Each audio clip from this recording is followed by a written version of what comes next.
Hey guys, good evening. Project update dito sa SMDC Condominium 705. Ipapakita ko sa inyo ang aming finished project. Let's go!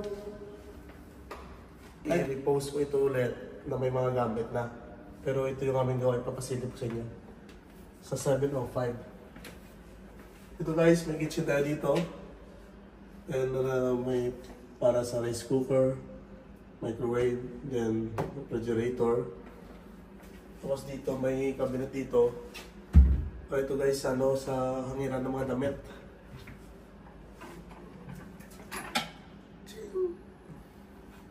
Pwede ka dito maghangin si ma'am. Then dito guys, may upuan para sa kainan.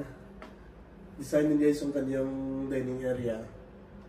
Kasi may mga mirror, makapaglagay pa si ma'am dito. Kung ano-ano pa. Tapos sumamit tayo ng pan. Magandang chandelier, parang Saturn. So guys, tingnan nyo. Then, ito may mga pang-display pa. Tapos sa TV rack. Ma'am, ito yung gusto ni ma'am na kulay. Mayroon siyang accent na parang wood. Then, gumamit kami ng laminates na parang stone. Ito din yung gusto ni ma'am. At guys, ito yung bed ni ma'am. Maraming storage ito. Ito sa ilalim may storage ito. Then, meron pa dito mga storage pa.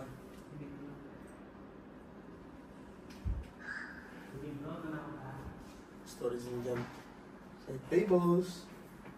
Tapos, maganda rin yung ating center light. Tricolor din guys. Maganda rin dito guys, sa iba, cortina yung ginagamit natin. Pero maganda yung blinds nyo, tingnan yung blinds. Very nice blinds. And maraming mirror, parang lumaki yung area ni ma'am. Tapos dito sa kanyang sofa ni ma'am, sofa bed po ito guys. Hindi dito si ma'am na 1, 2, 3, 4. Pwede dito 4 makatulog. Malinis. At dito guys, ating CR.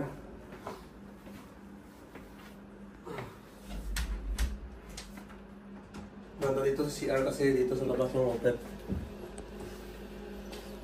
Meron tayong dito. Shower enclosure. May heater din. So nilagay na kami dito na pwede na pakapag hanger dito, ang mirror ni ma'am, merong lights to.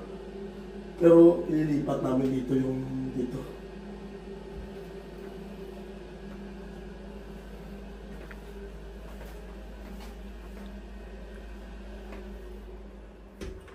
That's all guys.